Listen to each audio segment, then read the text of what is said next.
Waroeng Steak and Shake dan Bebek Selamat ya, Bebek Haji Selamat yang Waroeng Group ya. Kemudian ada X Gym, ada W Gym, ada Obong, The Obong. Nah, dari divisi kuliner, saya di sini sih ibarat rumput, saya lebih lagi di bawahnya rumput.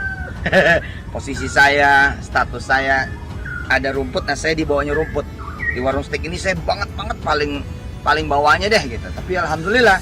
Nah, terima kasih juga nih buat para pelanggan. Gara-gara pelanggan makan di sini, jadi pada bisa nyumbang lewat pajak kurang lebih 100 sampai 200 juta per hari. Subhanallah kan? Itu belum dari unit-unit usaha yang lain. Terima kasih banyak, saya yang cuman bagian doa di sini, saya yang bukan siapa-siapa di sini. Ini miliknya. Seperti hari ini saya alhamdulillah dengan izin Allah diizinkan Allah Subhanahu wa taala memiliki kurang lebih 1.700 karyawan lewat brand Warung Steak and Shake. Terus ada Bebek Selamat, ada kuliner-kuliner yang lain, dan insya Allah dalam waktu dekat bertambah lagi 1.000 karyawan dengan kita masuk ya menjadi pemegang saham di Ayam Bakar Mas Bono. Ini Yusuf Mansur informasinya mengatakan keluar dari warung grup itu, Pak. Ya. Ini apakah jangan-jangan salah satu bentuk akal-akalan atau trik supaya ini menghindari boykot dari masyarakat itu, Pak? Banyak yang Nah, kemudian terakhir dia mengatakan bahwa dia keluar dari sana. Kalau saya ditanya, Pak Zaini percaya atau enggak? Nah, saya enggak percaya. baik. Kenapa saya enggak percaya?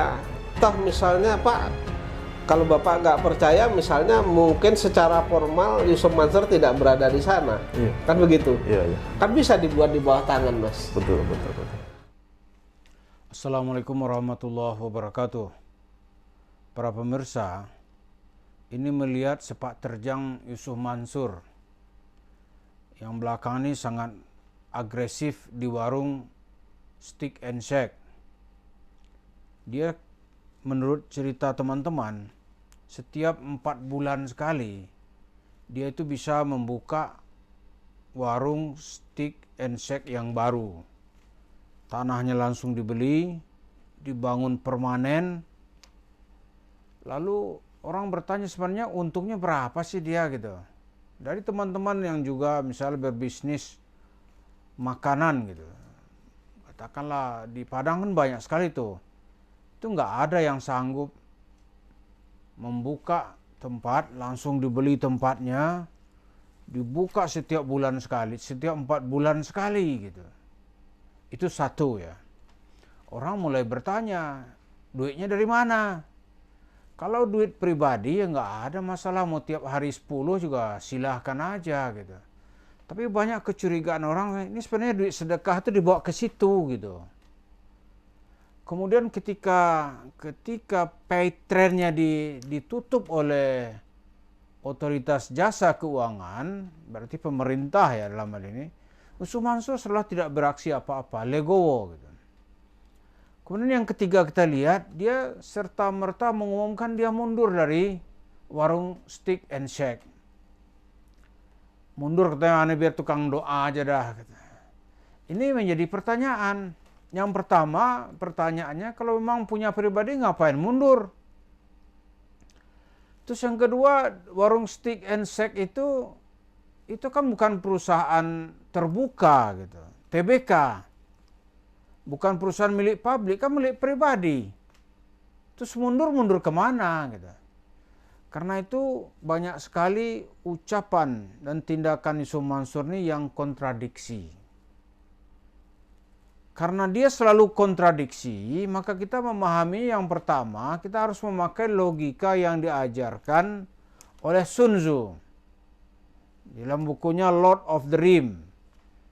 Itu katanya, kalau Anda mau ke utara, itu harus dinampakkan bahwa Anda mau ke selatan, supaya musuhnya tertipu. Nah, kalau dari cerita Yusuf Mansur ini, kita pakai teori strategi perang Cina, ya sebenarnya dia ingin menipu. dia sebenarnya mau memperkokoh kekuasaannya di warung steak and shake-nya, tapi dia bilang aneh mundur. Mundur kemana? Terus alasan mundur apa? Lo uang kecil-kecil aja yang bisa dia kumpulkan dia kejar gitu. Ini di warung steak and shake itu menurut cerita Yusuf Mansur sendiri, dia itu zakatnya atau ngeluarin pajak setiap setiap hari itu dia ngasih makan dengan jumlah berapa miliar gitu. Sebulan itu dia bayar pajak bisa 100 sampai 200 juta pas sebulan apa sehari itu. Itu berapa itu? Itu baru bayar pajak. 100 sampai 200 juta itu katanya per hari ya, per hari. Lah ini kalau pajaknya per hari sekian, itu berapa omsetnya? Ya kan? Kalau pajak, katakanlah pajak makanan itu kena 10%. Gitu. Kalau 100 juta ya per hari, berarti dikali 10. Omsetnya per hari itu mungkin 1 miliar. Ya kan? 1 miliar di beberapa warungnya gitu. Lalu tiba-tiba dia tinggalkan, kan nggak masuk di akal. Terus yang kedua, kalau bukan ini seperti wawancara dengan Pak Heri itu, kalau bukan uang masyarakat ya urusan kita apa gitu. Lah sekarang kenapa Yusuf Mansur terusik? Kalau memang itu duit pribadi, iya kan? Ngapain harus terusik? Kan jelas gitu. Jadi kita pahami Yusuf Mansur ini orang yang penuh dengan kontradiksi, omongannya nggak bisa dipercaya. Omongannya nggak bisa dipercaya, ya kalau omongannya nggak bisa dipercaya, cerita agamanya lalu orang mau percaya. Salah sendiri orang itu. Omongannya nggak bisa dipercaya. Dia akan senantiasa mengelabui. Ya, mengelabui orang-orang yang bisa dia kelabui. Lalu sekarang apa maksud dia gitu? Ketika Patreon-nya ditutup, aneh legowo. Kita harus memahami bahwa dengan ditutupnya itu dia beruntung. Nah, itu juga nanti di warung steak and shake ini dia tiba-tiba katanya mau mengundurkan diri. Kita memahaminya ini, dia pura-pura seperti cerita Sun Tzu itu, kalau kita mau ke utara, itu harus dinampakkan mau ke selatan. Kalau Anda kuat, nampaklah seperti orang lemah. Kalau Anda ingin mengalahkan musuhmu, Anda harus bisa melakukan serangan secara tiba-tiba. Begitu Sun Tzu mengajarkan strategi. Gitu.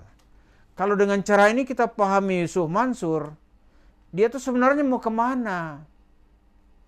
Yang jelas urusan Yusuf Mansur ini penuh dengan cerita berkebelet gitu ya, atau urusannya itu ribet berlipat-lipat dengan urusan masyarakat. Di satu kasus belum selesai, ada lagi kasus penipuan. Kasus penipuan di kota wisata belum selesai, datang lagi kasusnya yang melibatkan namanya di Kesa Al-Mansur. Kasus ini juga baru muncul, kasus tabung tanah juga mulai naik ke permukaan. Kemudian kalau kita lihat lagi, Yusuf Mansur ya tidak pernah mau terbuka dalam soal duit. Dia nggak pernah. Paling gitu-gitu aneh mundur. Mundur kemana? Berarti selama ini makin kuat kecurigaan memang warung steak and shake-nya ini ya itu dia bangun dengan cara mengumpulkan duit sedekah masyarakat, dalihnya untuk tahfiz Quran, para fukara yang dijual, santri mau menghafal Al-Quran yang dijual, tapi nanti dipindahkan. Kalau nggak gitu, ngapain dia harus mundur-mundur? Alasannya apa gitu? Korelasinya apa? Aneh mundur, itu kan? Kemudian kalau ceritanya ini bisa ditelusuri ya, Mestinya Yusuf Mansur menjelaskan aja. Ini sebuah perusahaan yang sangat sehat, dibangun dengan uang yang halal gitu. Maka orang juga nggak akan ada argumentasi macam-macam. Tapi dengan caranya sekarang ini, banyak orang sebenarnya mulai bertanya gitu, dan terus akan bertanya. Misalnya nih, uang paytrend itu kok tiba-tiba zero gitu. Padahal dulu dia cerita perusahaannya itu berharga 4 triliun. Ketika OJK mengeluarkan surat penghentian operasionalnya, kantor juga sudah nggak ada. Kantor sudah dijualin, kemudian karyawan banyak yang nggak digaji, kemudian aset-aset sudah nggak ada. Masa dari 4 triliun, uang langsung zero? Terus pergi kemana? Kan nggak mungkin itu Mansur berargumen lagi ada malaikat diutus Tuhan mencuri di paytrend, kan nggak bisa lagi dia begitu. Dulu rumahnya kecurian, entah siapa yang mencuri nggak tahu, pak keluarganya atau dia sendiri pura-pura. Dia Tuhan yang disalahinya. Tuhan kita mengutus malaikat untuk mengambil uang di rumahnya, kan aneh nih. Nah ini sekarang ini ucapan-ucapan Yusuf Mansur itu adalah ucapan manusia yang tidak pernah bisa dipertanggungjawabkan, adalah ucapan yang tidak pernah ada nilai amanahnya, kejujurannya nggak pernah ada gitu. Karena itu apa yang ada di sekitar warung steak and shake sekarang ini, mata publik mulai bertanya-tanya. Maka Yusuf Mansur bersiap-siaplah untuk mendapat serangan dari masyarakat dari berbagai penjuru. Terima kasih. Assalamualaikum warahmatullahi wabarakatuh.